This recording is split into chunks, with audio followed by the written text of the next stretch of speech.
আগে নিজে মনে করেন আপনার সবসময় ভবিষ্যতে চিন্তা করতে হবে, বুঝছেন? অলসতা মানুষ আল্লাহ পাকও বলছে অলসের কোনো জায়গায় বাদ নাই, কথা কিছু বুঝছেন? আল্লাহর দেখতে হইব, আপনার ভবিষ্যতে চিন্তা করতে হইব, কামাই রুজি করতে হবে। মনে করেন যখন আপনার থেকে টাকা থাকলে আপনার সবাই মানবে গুনবে, আর যখন মনে করেন আরেকজনের পকেটের টাকা খাবেন কেউ দেখতে পারবে না। যখন আপনার টাকা পয়সা এক থাকবে তখন টাকার লগে কথাবার্তা চলতে পারবো, কথা কইতে পারবেন, সবাই আপনার দেখতে পারবে, সংসারে সবাই দেখতে পারবে। এখন আল্লাহর রহমতে আপনার কি কি ব্যবসা আছে?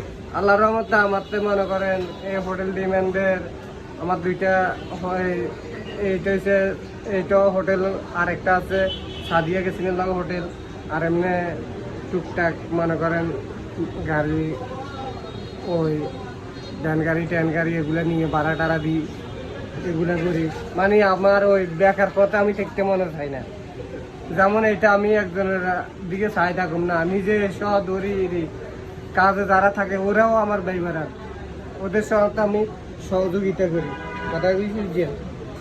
যেমন আপনাদের জন্য এই যে সিঙ্গারা বানাইতেছি, 10 টাকা না বেশি 8 টাকা দিতেছি, আমি আপনাদের সাথে এখানে আবার এই চিকেন দিচ্ছি, মুরগি দিয়ে খাওয়াইতেছি। যে আপনাদের কম রেটে সেল বেশির দরকার, কম রেটে আমার সেল বেশির দরকার। আমি বেশি সেল হইলে আমার আল্লাহ দিলে আসবে, কথা কিছু বুঝছেন? আপনার থেকে যদি আমি দাম বেশি দিয়ে বসে থাকি, ভালো করে না খাওয়াই, তাহলে আপনি আমার ডাকে আসবেন না। আপনার থেকে ভালো লাগলে আপনি আরো 10 বাইরে বলবেন, ভাই অমুক জায়গায় যাবো, একটা চা খাবো, একটা নাস্তা খাবো, আমরা অমুক জায়গায় যাই, চলো ভাইয়া। ওই জামাল খান জামালের দোকান আছে, জামালের দোকানে বসে আমি সুন্দর মতন একটা চা খাইতে পারবো ইনশাল্লাহ, একটা সিঙ্গারা খেলাম বা একটা নাস্তা খেলাম, রেটও কম আছে, সস্তা আছে, জিনিসও খাইতে ভালো লাগলে। যেমন আমি চার ভিতরে চা বেশি, আপনার লেবু পুদিনা লাল চা 10 টাকা, আপনার গরুর দুধের চা 15 টাকা, হলদিক্স চা 20 টাকা, মালটোবা চা 20 টাকা, কফি চা 20 টাকা, চাগুলো 20 টাকা বেশি। যে কোনো জিনিস 2-1 টাকা যদি যদি বলে ভাইয়া আমার 100 টাকা হয়েছে, এখন 10 টাকা কম, ফের পরবর্তীতে আমি কই না দিয়ে দেন, সমস্যা নেই, বুঝছেন? আমি যদি আমার খাওয়ার মান ভালো বলি হবে না, কাস্টমারের মুখে লাগতে হবে, কাস্টমারের মানটা ভালো বলতে হবে। আপনি কতদিন চট্টগ্রামে? আমি এইখানে আছি আপনার 17, 18, 20 বছর এইখানে আছি, হিসাব করলে পাইবেন। এবং আমি এমনি চট্টগ্রাম তো আসছি প্রায় আপনার 88-তে, বুঝছেন? এই আমার কর্মজীবনে এইভাবে করতে করতে আমি সবজি বেচছি, এক সময়তে কুশলে বিক্রি করছি, এইগুলা করতে করতে কর্মরে কোনোদিনও আমি ভয় পাইনি।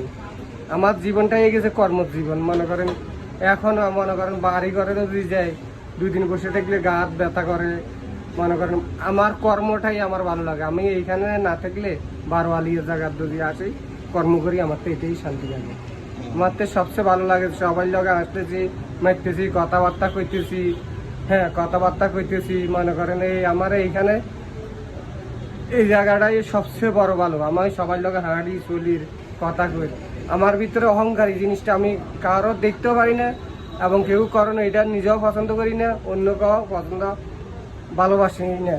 মানে অহংকারী জিনিস দেখতে পারি না। আমার জীবনটাই কর্মজীবনে এইভাবে ছোটবেলার তো না গেছে কষ্টতে, এখনো কষ্ট করতেছি, সব 10-এর লগে স্টাফের লগে নিজের ভাই বন্ধুর মতো চলাফেরা করি, কিন্তু নিজে কোনো খোঁজ করি সেভাবে কারোর ইয়া করে দেখে না। আমার দোকানের নাম হয়েছে চট্টগ্রাম জামাল খান লেচু বাগান। জামাল ভাইয়ের দোকান করলে আল্লাহর রহমতে ইনশাল্লাহ সবাই চিনে, জামাল খান লেচু বাগান, জামাল ভাইয়ের দোকান। হ্যাঁ, জামাল টি স্টোর এক নাম পরিচয়, পুরান নাম হয়েছে আমার দোকানের নাম, সাইনবোর্ডে লেখা আছে জামাল টি স্টোর। হ্যাঁ, ওই নামের উপরে চলি, আল্লাহর রহমতে সবাই চিনে।